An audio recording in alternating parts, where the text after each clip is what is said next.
Hello, मेरा नाम Catherine है। Hello Catherine. और इस वक्त ज़्यादातर समय मेरी एनर्जी काफ़ी अच्छी होती है और मैं अपने भाई से काफ़ी प्यार भी करती हूँ। लॉन्ग स्टोरी शॉर्ट, हाँ, मैं अपने ब्रदर के साथ रहती हूँ और वो मुझे बहुत गुस्सा दिलाता है। मैं ये कहना चाहती हूँ कि मैं जानती हूँ कि जो भी हम सोचते हैं वो सच्चाई का रूप ले लेता है। तो फिर मैं उस पर गुस्सा होना कैसे बंद करूं?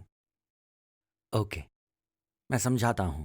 सबसे पहले आपको ये समझना है कि कोई भी आपको किसी तरह फील नहीं करवा सकता। कोई भी आपको गुस्सा नहीं दिला सकता, कोई भी आपको अपसेट नहीं कर सकता, कोई भी आपको फ्रस्ट्रेटेड नहीं महसूस करवा सकता। सिर्फ आप अपने आप को वो महसूस करवा सकते हो। और ये है सबसे पहली चीज जिसके बारे में आपको अवेयर होना शुरू होना होगा।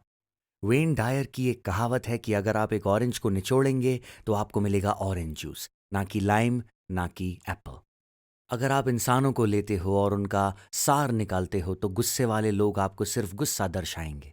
जो लोग दुखी होंगे वो दुख दर्शाएंगे, जो लोग प्यार से भरे होंगे वो लोग प्यार देंगे आपको।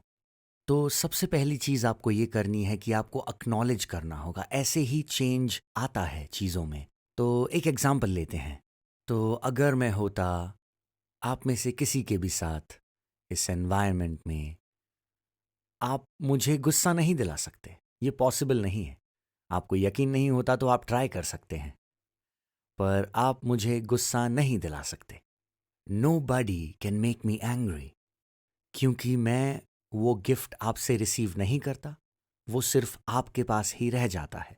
तो ये थी पहली चीज। और इसका ये मतलब है कि अगर आप सचमुच अपनी गहराई में जाकर सोचोगे, वो क्या है जो हमें रिएक्ट करवाता है कुछ सिचुएशंस में, कुछ चीजें जो दूसरे लोग बोलते हैं, क्यों हम रिएक्ट करते हैं उन पर, और कैसे हम छुटकारा पा सकते हैं इन थॉट्स से, इनसे आज़ादी पा सकते हैं कैसे। ये होगा एक बहुत अच्छा स्टार्टिंग पॉइंट।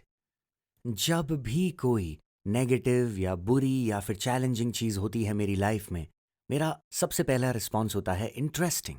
तो सोचिए, आपके घर में कोई आया और आपकी 100,000 पाउंड्स की घड़ियां चुरा कर ले गया। आप उस खाली कबर्ड को देखते हो और सबसे पहले बोलते हो इंटरेस्टिंग, क्योंकि ये ना ही अच्छा है और ना ही बुरा, ये बस हुआ है। और इसमें एक बहुत अहम भाग है ब्रेथ कंट्रोल का। तो जब भी ऐसा कुछ होता है, रिमेंबर टू ब्रीथ।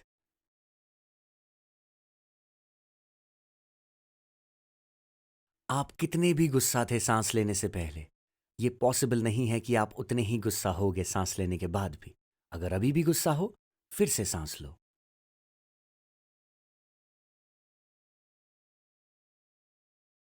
इससे भी बात नहीं बनी, ब्रीद अगेन।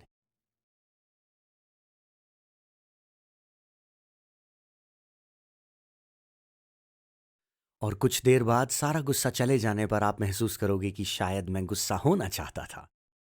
वेल, यही है वो प्रोसेस। और फाइनल चीज, अगर एनवायरनमेंट भी आपको सर्व नहीं कर पा रहा है उस वक्त, तो आपके पास चॉइस है खुद ही एक एनवायरनमेंट बनने की। तो आपने चूज किया है उस एनवायरनमेंट में होने के लिए, और आप उसमें से ब्रेकआउट भी कर सकते हो। और अगर आप मुझसे बोलोगे कि एरिक नहीं, सिचुएशन ऐसी है या सिचुएशन वैसी है, मैं नहीं सुनने वाला, क्योंकि वो है नॉइज जिसके बारे में हम पहले बात कर रहे थे।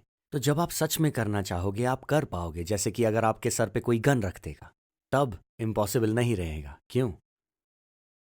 तो कभी जब आपको एनवायरनमेंट सर्व नहीं करता, तो ये साइन है कि आपको वहाँ नहीं होना चाहिए। और मैं समझता हूँ कि जब फैमिली मेम्बर्स पर बात आती है तो बात थोड़ी अलग होती है, क्योंकि एक तरफ होता है कि आपके ये फैमिली मेम्बर्स हैं, आप इनको अकेले नहीं छोड़ सकते इस तरह। पर मेरे मास्टर ने मुझे ये कहा था कि love starts with self love. तो इमेजिन कीजिए, आप एक ऐसे एनवायरनमेंट में रोज़ रहते हैं जहाँ पे आप रोज़ पिस्ड ऑफ होते हैं, गुस्सा होते हैं, फ्रस्ट्रेटेड होते हैं, और आप बोलते हैं कि आप उनसे काफ़ी प्यार करते हैं। पर क्या आप डिस्प्ले कर पाते हैं लव रोज़? आपका रिएक्शन ऐसा नहीं बोलता। तो हमें सोचना चाहिए कि हमें पहले अपनी एनर्जी पर काम करना है। हमें लव, पीस, जॉय पर काम करना है।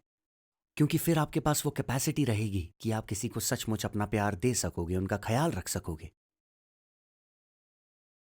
ऐसी बहुत सारी बातें हैं, पर अगेन ये इवेंट आप लोगों के लिए है।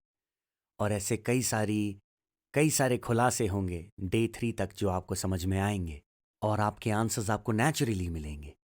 Yes, thank you.